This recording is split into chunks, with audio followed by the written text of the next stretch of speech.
All right, what up, what up, what up? I am John, and this is the John Muhammad Podcast Show. And today our guest is a rapper slash writer slash producer slash actor out of Hollywood, California. If he seems familiar to you, you've probably caught him on the network Bravo, where they have a show on there called Platinum Hits, where musicians go on there and compete against each other. After leaving, he decided to go hard on his production. What came out of that was an opportunity to go in the studio with the one and only Snoop Dogg. From SnoopDog FrenchMontana, from there, YG, and of course the list goes on. After doing this publication deal, this brother is now moving forward with his own music career. And with songs like I Wonder and Original under his belt, I believe that he's next to blow. So all my fans and all my followers, show love. For we got NickNittoli in the building. What up, bro? Appreciate you, man. That's an awesome intro. Man. Thank you, man. Awesome. Thank you. Thank Well, you made it easy, so some cats I gotta dig hard, but I ain't have to dig too hard with your resume. So I'm feeling that. I'm feeling that, bro. So let's take it back. You take it back as far as you want. Let's talk about a little bit of your upbringing, and then that moment to where you decided you wanted to do music and get off into the music industry. Yeah, I mean, my upbringing was tough, man, because, my mother basically had jungle fever, and I'm the only mixed kid in my family. So I grew up without a father and in a family of all white people who really didn't understand me much and really couldn't really relate to some of the stuff that I was going through. So as a black man, as a mixed man in America, it was tough growing up, to be perfectly honest with you, because there was a lot of questions that I didn't really have answers for, and I wasn't going to get them in a white household. So as loving as my family was, it was a very difficult upbringing for me, and I struggled a lot. I was kicked out of every single school I ever attended in my life. No bullshit.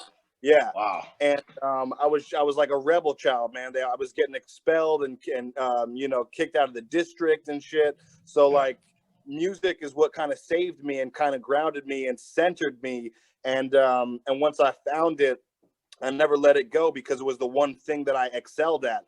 Basically, I would fail math, I would fail PE, I would fail every category. But when it came to music, I wasn't a failure. So I really kind of grasped a hold of that. And that led me to being where I'm at now because I just harnessed my craft. I started playing like guitar, singing, learning how to write songs and stuff. My grandparents are actually songwriters for Frank Sinatra. So it's definitely in the blood. Yeah. So it's in the blood. And I just kind of worked and harnessed my craft to the point that I'm at today. When I got the opportunity for Platinum Hit, I had already been writing and singing my own original tunes for like 10 years. So I was like ready for them. Oh, wow. I didn't know you was going to start off with that much fire, but that's what's up, though. Yeah. That's what's up, though. Yeah, I mean, you look at that situation and some people probably don't know how hard it is for someone who's, one side of the family black, one side of the family white, and then you got to go out into the world and try to explain and try to, and everybody's looking at you different. So yeah, 100%. I can understand that. So let's talk about the show. You went on the network Bravo, Platinum Hits. Explain that. Yep. How did that happen? And eventually, what led to you leaving the show? Yeah, so it's kind of like an American Idol, but for songwriters. So basically, we had 12 contestants who all were going against each other to write the best song. And Jewel was one of the judges, and we had a ton of other huge people on the show: Donna Summer, Ryan Tedder, etc. And they would kind of judge us on our songwriting skills. And each week we'd get like a new topic and a new genre, and we would have to test our songwriting skills in each different genre and category. And I did really well. I finished 4th on the show, and then I got eliminated, man. It was really heartbreaking for me because, coming from nothing, I really wanted to have the record deal and $100,000 in my pocket. So when I didn't get that, I went through a bit of a depression because I felt like I was, I was a failure to some degree, and I failed on the show. So And plus, like I said, the music was the only thing that I ever excelled at. So to fail at that on national TV was very difficult, and it was like a big growing process that I kind of had to go through to get to the point that I'm at today. So it was tough. It was a learning experience, but it was also very hard on me. Wow, wow. So would you say that was one of the lowest points in your career? Yeah, When that happened? Yeah, 100%, man. I mean, I got off the show and I didn't have any money. I didn't have any clout. All I had was this TV credit. So I basically was just a kid in Hollywood at 23 years old with just this reality TV show that I was on. Some people knew me, a lot of people didn't. And I kind of had to like fake it till I made it and try to work myself into situations and songwriting sessions based off the fact that I was just on a national TV show that was about writing. And I did that. And that's kind of what led me to the point where I was writing for Snoop and French Montana and all these other people, is I just hustled it, man. I worked my ass off to get here. Wow, wow, wow. So you said, I was reading that after the show, you said that you were unsigned and you were unmanaged. Yeah. So how did you bridge that gap? I know you was working on your production, but how did you bridge that gap between you and Snoop? How did that happen? Yeah, so like when I was on the show, I didn't even know how to reach the space bar on a MacBook. I had no knowledge of computers, nothing. And the producers were like laughing at me about that. But I was like, man, I'm a ghetto kid. I come from absolutely nothing. I didn't have a fucking computer. So for me, once I got off that show, I was like, okay, I really want to do this as a profession. I really want to make my bread from this and make this my life goal. So I hopped on YouTube, got myself a computer, and learned how to produce off YouTube videos. And then that eventually led to producing for indie people who would pay my ex-partner and I a large sum. We would make like a couple of, $1,000 a track. And so we just kept doing that. And then eventually we got in touch with some people who were in touch with Snoop Dogg. And we reached out to see if we can get him on a feature for an independent artist that we were working with. And then that bridged the gap right there. Snoop Dogg heard one of the songs that I wrote. He absolutely loved it, and decided that he was going to use my lyrics and my melody. And all of a sudden, I'm a Snoop Dogg writer producing for one of the biggest artists in the world. Wow, wow. So was that similar to when you got in the studio with French Montana? Same deal with him and YG. It was all based off the fact that I was working so much in Hollywood with a bunch of independent artists that eventually we kind of like, we touched base with all of these other camps, including French's camp, including YG's camp, and tons of other people. And especially after I had the Snoop Dogg track, it was much easier for me to get in the door with people like French and YG, etc. Right. Wow. So you spoke about putting in some work at Jim Henson's studio. Yeah. If I'm not mistaken, that's the man who did the Muppets and That's okay. Right. Explain that. How did that happen, and what was that experience like? So this is after Snoop, after French, after YG. I'm now a producer in Hollywood, and I'm still working with artists and trying to get my name out there. I linked with an artist named Neon Hitch, and we got a hit on the EDM charts with this song called Don't Talk About It. It hit like 5 million views on YouTube. And so I started getting all of this traction, and publishers wanted to talk to me about signing me to a publishing deal. One of those publishers was connected to Warner Chappell Music Publishing. So once I got in contact with her, I was like, are you guys going to sign me? And she's like, we don't have enough yet, but if you just keep working, we'll get there. And so I just kept working. I kept sending her songs. And then I sent that one that they were like, okay, let's have a meeting. Sat down with Warner Chappell Music Publishing, got myself a deal. And then all of a sudden they were like, hey, guess what comes with this deal? You got your own music studio inside of Jim Henson Music Studio in Hollywood, it's the most prestigious music studio in LA. Like every studio you could pull up and say, $3,000, let me have a couple hours. This is one of those studios where they will not accept your money. This is like, this is where Justin Bieber works. This is where Michael Jackson recorded We Are the World. This is the most prestigious studio in Los Angeles. So all of a sudden, now I'm a signed artist. I'm a signed producer and writer, and I got my own studio in Jim Henson Studios. It was a fucking dream come true. I bet it Yeah. sound like it. That was my next question because I was like, okay, you got those who kind of do the independent thing and they'll go ahead and start their own publishing company. And then Right. you got those who, okay, the offer's been made and you decide to go with a established publishing company. What were some of the other benefits? I know the studio was one, but what would make me be like, okay, should I start my own? But they're offering me this and that over here. What would be Yeah. a good, And, okay, I and can accept this right here. I can yeah, roll I'll with this. tell you right now, they bought my publishing for $250,000. So Wow. that was the first part of it. And All I right. got, coming from the streets, man, coming from hustling around here in Hollywood, it's very hard to make that kind of money. So they basically saw that they were going to make money off me in the next 3 to 5 years, signed me to a 3.5 million or a 3 to 5 year deal for $250,000. And I signed right away, never looked back, Yeah. man. Like that was Wow. Wow. yeah. Wow. Oh man. Okay, so I was listening to your music and it ranges. You're definitely not in the box. You're different sound, different vibe. What are some of the artists that you grew up listening to that influenced you to where you're so, okay, this track right here sound a little trap, but then you go over here with the guitar and Yeah. I'm hearing something like Johnny Cash or something. Yeah. Yeah. So I'm influenced by every sound I've ever heard in my life, from Michael Jackson to Eminem. I listened to a lot of punk rock when I was growing up and kind of like a angsty teenager. So Blink-182 and a bunch of punk rock bands, they all kind of formed this sound in my head that there were no limits because I loved all this music. I love some country songs. I love some trap songs. So for me, what I wanted to do is be the artist that I always wanted to hear as a kid. So as a kid, I was like, I love Eminem. It'd be really cool if Eminem did something different, though. He's only doing hip hop. He's only doing like hardcore rap.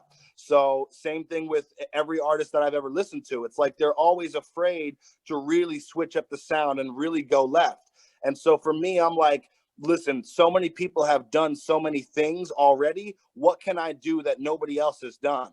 And for me, that was the answer. That was the one thing that I realized that nobody had ever done, was just really go left with their music and just do something out of the box and break the chains that we're kind of living in as far as genre goes. So now when you click a NickNittoli track, you don't know what's coming. You don't know if it's going to be a country track, a trap song, an R&B song, a hip hop song, or what, because I go left, man. I just do my own thing. Wow. Wow. Yeah, the one song that really caught my attention, and you got a lot of them, but the song "I Wonder," that one really, because I'm listening to all of these, you referencing Tupac. Yep. I believe I heard what's the comedian guy that just Robin passed Williams. away, Robin Williams. Yeah. What inspired you to write that song?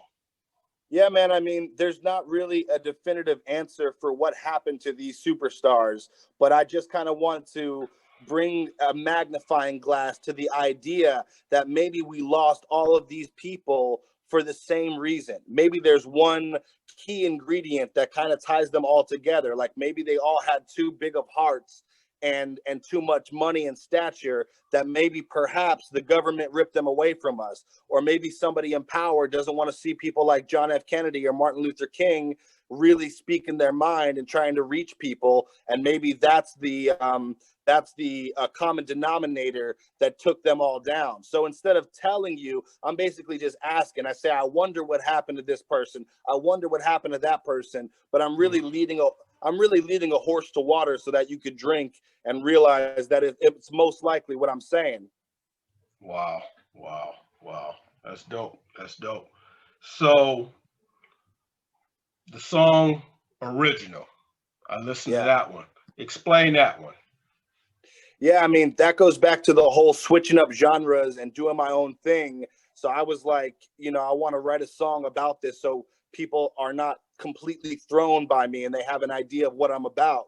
And so that song is really just saying, like, I just want you to be original, but I'm really talking to myself and saying, I just want me to be original and just to do my own thing. So like, you know, it's kind of starts off with like a folk guitar and some like old school vibes. And so that was inspiring to me too, because I wanted to switch up the genre and not just do average average hip hop. You know, not to take away anything from anybody else who's doing stuff like that, but I just feel like there's too much of it. And so if I'm going to be a quote unquote new artist, I want to do something quote unquote new. And the message of that is to other people and to myself. I just want you to be original and to be yourself, man, because there's nobody like you, you know? Yeah, real talk. I've always said that to some of the younger artists that I've been able to work with, and no one can be you like you. So, that's right. You know, Jay-Z already got Jay-Z, Nas got Nas, you know, all the singers and stuff, they got their thing. Exactly. Come up with your own. And Exactly. nobody in the world will be able to do it like you. Yeah, I mean, in my head, man, God has blessed all of us with one thing that's very special that makes us all unique. And so people want to be Eminem and they want to be Tupac, but Eminem and Tupac tapped into that one thing that made them different. And so that's really what I'm saying. I'm like, I'm tapping into the one thing that makes NickNittoli different. I mean, there's something that Seldom Seen can do that NickNittoli can't do. And there's something that NickNittoli can do that Seldom Seen can't do. And that's really what I'm trying to get the message across. Like, there's something special in all of us. Just find it and rock with it. And then eventually everybody will want to be you, you know? Yeah. Real talk. So as a producer, with all the technology that's out there now, and you have all of these different ways, you don't even have to be in the same building as the artist that you're with, you know, with technology. But how do you like to do it? What's your preference? Do you prefer to be in the studio with Snoop, with French, with all of these, you know, to where y'all rubbing elbows? Or do you or can you take the technology approach? I'll be honest with you, man. It's so much easier for me to work with nobody else in the room. So I prefer nowadays what I'll ask an A&R or a music manager for one of these cats is I'll tell them, hey, send me the acapella file to a song that you had already produced and just give me the acapella. Don't give me any of the production and I'll reproduce something for you that's going to knock you out. Because for me, once I hear a vocal, I just start getting on the keys and start adding 808s and hi-hats and stuff. And I just create something really different and unique on my own without somebody in my ear. The moment I hear, like if an artist tells me one creative thing, it just throws me off and kind of gets me to start being self-conscious and making decisions that I normally wouldn't make. So I like to just be in the room by myself and just work on something and send it to the artist. That's how I like to roll now. Oh, wow. Yeah. I don't hear a lot of people say that, but yeah. I could dig that. So how many instruments do you play? I play guitar, bass, drums, keyboards, and I sing. So technically 5. Wow. Now, it blew me away. I remember I was listening to Prince, and it blew me away that he didn't read music. And I believe Michael Jackson didn't read music neither. That's right. That's a hell of a gift. Do you read music, or you pretty much play by ear? Yeah, I play everything by ear. I've taught myself by ear. A lot of the production stuff that I've done has just been straight by ear. I mean, I give all hats off to people who really read music and know their music theory. But for me, it's something that I was born with. You know, it's in my blood. And, you know, I'm able to just kind of tap in. So, yeah, I don't read music at all. Oh, wow. So, I mean, you already in the industry, but would you ever consider going to school like with actors? You know, sure. I talked to a few actors, and of course, even while they're in the game and they're doing their thing and they're acting and they're making money, they say they still go back to school. They still go to the workshops to continue to sharpen up their skills. Is that something that you do also? You never stop learning in this game, no matter what it is. In the entertainment field, you could never obtain enough knowledge. So for me, I'm all about broadening my horizons and learning more. And there is a chance that I'll just kind of put the Pro Tools down for a minute and just go back to learning and learn some music theory and learn how to read music, etc. Right now, my schedule is so crazy with the editing of music videos and directing the music videos, shooting them, and the production and the full-on artist schedule that I have not found time to even scratch my ass. But if I did, I would definitely take that time to go harness my skills even more, because that's what got me here in the first place. Oh, wow. Wow. That's what's up. That's what's up. So, all right, I'm going to change the subject just a little bit. Sure. Now, we just came from 2020, COVID year. And I was just looking at the news the other day, and they were saying that America is going to need a third vaccination shot. What's your opinion on the vaccination, COVID, and what did you do? How do you approach it each and every day? Are you still wearing a mask? Have you went and got the shot, or what's your thing on that?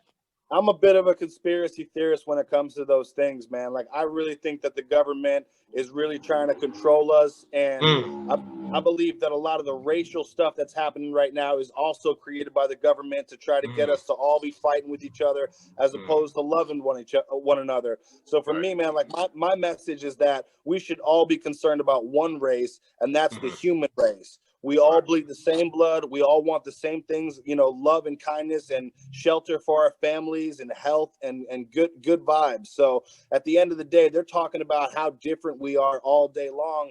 At the end of the day, they're never talking about how similar we are. And for me, man, with the vaccination, I think that, you know, there's something in there that you might not know. And if you believe in God and you believe that you were created by a higher power or a creator, then you should have faith that he gave you all the things that you need to protect yourself and to take care of yourself. And I just believe that I'm, you know, a very strong man with a lot of, you know, a lot of antibodies and stuff already built in me that I don't have to worry about any of that stuff. And I damn sure ain't gonna get it from some government or some, you know, government aid. I don't trust it. So that's where I stand on that stuff.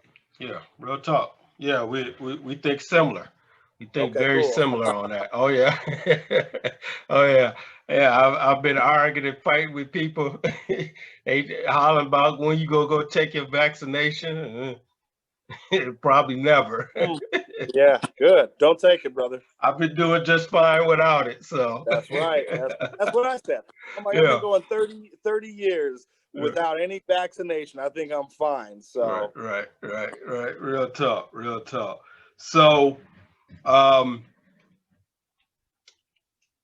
what do you think is going on in the world right now? We got COVID on this side. We got buildings collapsing. I'm keeping up with what's going on in California with all the fires and tornadoes everywhere. I mean, what can we do to try to get this thing back where it's supposed to be? It just seems like it's turmoil everywhere, all over the world.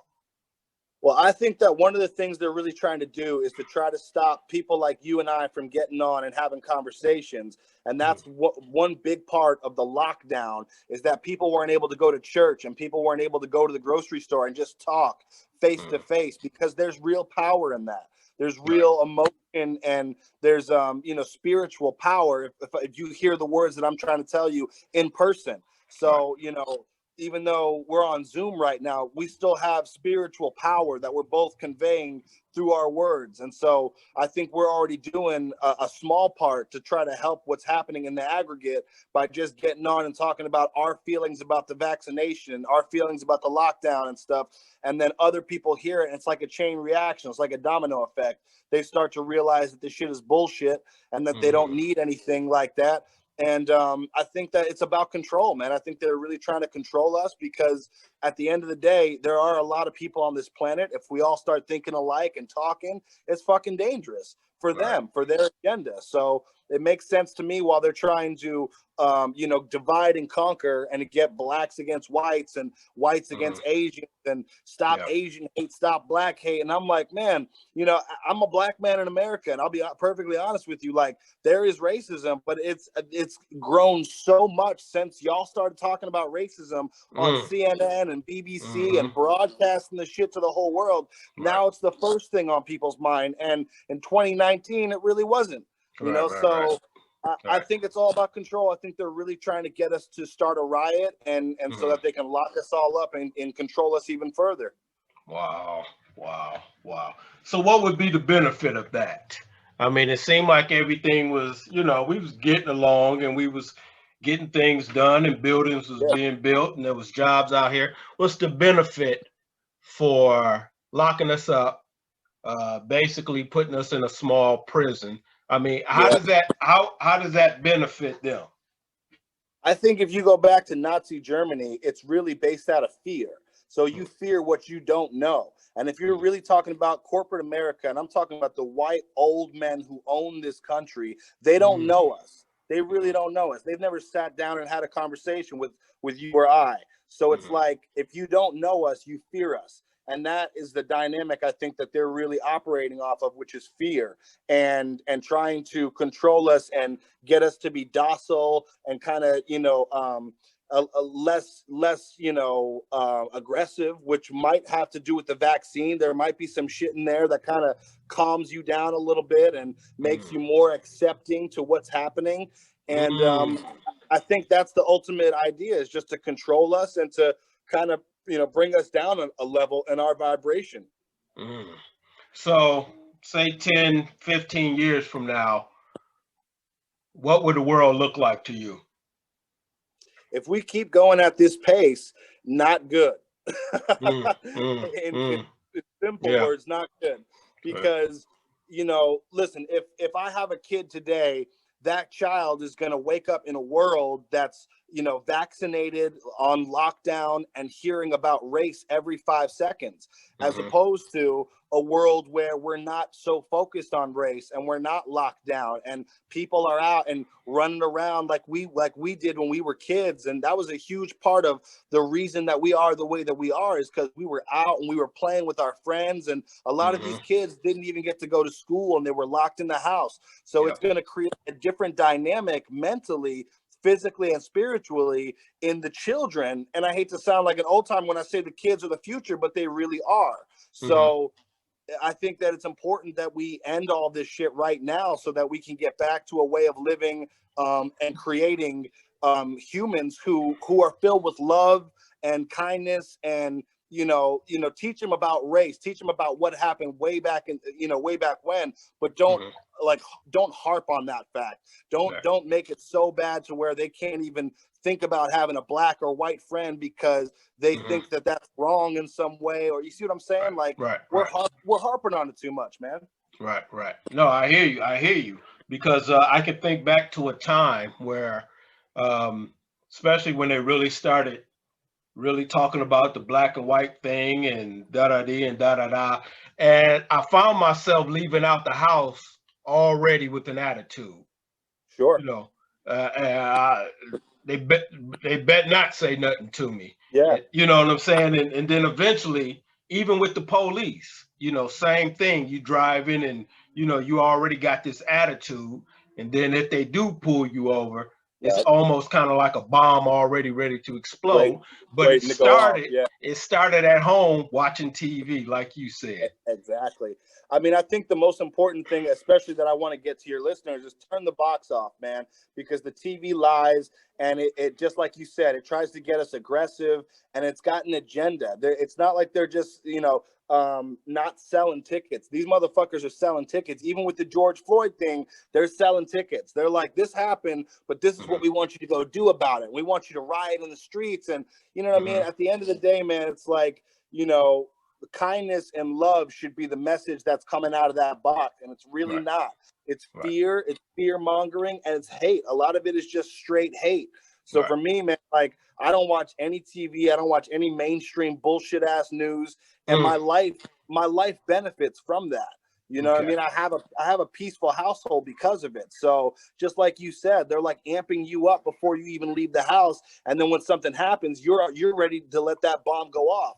And that all got lit by them. So just listen, these people don't give a fuck about you or I. They don't care about what happens to us. So you know what I'm saying? So like keep that in mind, even when if you are going to watch the bouts, keep that in mind. That goes back to that Michael Jackson song, They Don't Really Care About Us. You know what I'm saying? Because they really don't. Yeah. Real talk. So, okay, Joe Biden, what kind of job is he doing so far? Man, I'm not a Joe Biden fan. You know, for me, man, I think I resonated the most with President Trump because I felt like he really wasn't a politician. I felt like he was really talking some real shit and that he was really trying to reach people on a spiritual level. And when I hear Joe Biden talk, I hear the puppet masters. I hear the old white slave owners coming straight out of his lips. There's no emotion. There's no drive or passion. And I think he's doing a terrible job. I think that the way this country looks right now is a reflection of Joe Biden's America, and that we were kind of on the way with Trump to be a lot freer and a lot more open and a lot richer. I think that Trump was helping out every community, not just the black community, not just the white community. I really, listen, when they give you a message saying this guy's racist, I always flip it. I always say, what's the opposite of that? It's probably not racist. And so for me, I just think that we're headed down a downward spiral right now. And I really hope that somebody else gets in there, man, because I am worried about America. Wow. Well, my friends will love you, bro. Oh, yeah. You fit right in. But that's what's up, though. That's what's up. I love to hear young cats who got, they can think. They know how to, they don't just use their head for a hat. They actually, sit back and analyze and break things down. And that's what's up. That's what's up, man. So Democrat, Republican, or neither?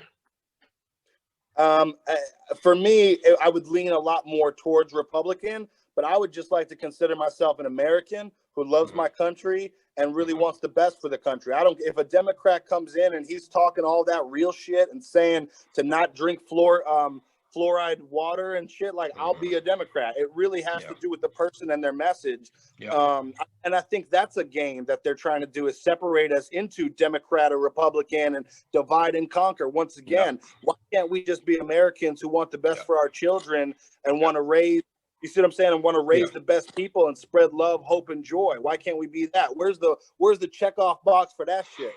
Right. All right. Good stuff. Yeah, real talk. Wow. Yeah, that's pretty much where I'm at with it. I kind of grew up Democrat, but then as I got grown and I started analyzing what Democrats stood for, I was like, that's not me. That's not what was placed in me. You know what I'm saying? And so, when you do that, you start breaking things down, and all of a sudden things start making sense. And, everybody around me is going in this direction, but I'm like, no. That can't be it. That can't be it. So, but yeah, that's what's up, man. Yeah, you're definitely a free thinker, man. So okay. So Kanye West, and we've heard him, at times do this and do that and say this and say that. He made a statement at one time saying something about slavery was a choice. What do you think about some of the things that come out of his mouth? Is he coming with just new ideals, or is he somebody who likes to all eyes on him? He wants the attention, and he says things that will make people listen. Yeah, I'd like to be open to the fact that I didn't hear everything that Kanye West said in his entire 38 or 42 years of life, but that the people who own white America and the people who play the TMZ and the Fox News and CBS, decided to take a clip of what Kanye West said and broadcast that to every single person in the United States of America and in other countries. So I think that's a problem, is that we're not open to the idea of, I don't know. I don't really know what that guy stands for. I don't really know what his household is like when he sits down and eats dinner with his family, or, you know what I'm saying, like puts a finger in Kim Kardashian's asshole. I don't know what he's thinking or what he's saying. So I don't know this brother. So at the same time, as I have heard what he said, I also have not heard what he didn't say. Do you see what I'm saying? So I'm open to that. I don't really like to judge people, especially coming off reality TV where they slice and dice everything that I said. I want to be open to the fact that I really don't know him, and that I'd like to be open to the fact that there's a really kind brother there that has, you know, the same values that I have and wants love and peace on this planet. But relating to some of the stuff that he has said, I think that the fact that he went and supported Donald Trump says a lot about his values. I think the fact that he went on Twitter and started saying they're lying to you and Google is lying to you and this, that, and the third, you know, he has said a lot of real shit. So it's just like, I don't know, man. He's a conundrum to me. I really don't know. Yeah. Real talk. That's kind of where I was at, to where, he got those moments where he seemed to can say the right thing, and then the next moment he says something that's just like, wow, is that coming from him, or did somebody put a battery in his back?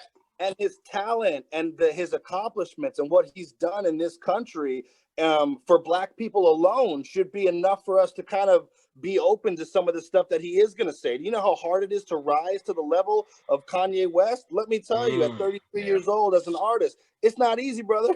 Right. It's not easy. So for me, it's like, I want to pay some respect before I just go and, you know what I mean, go on a tangent about him.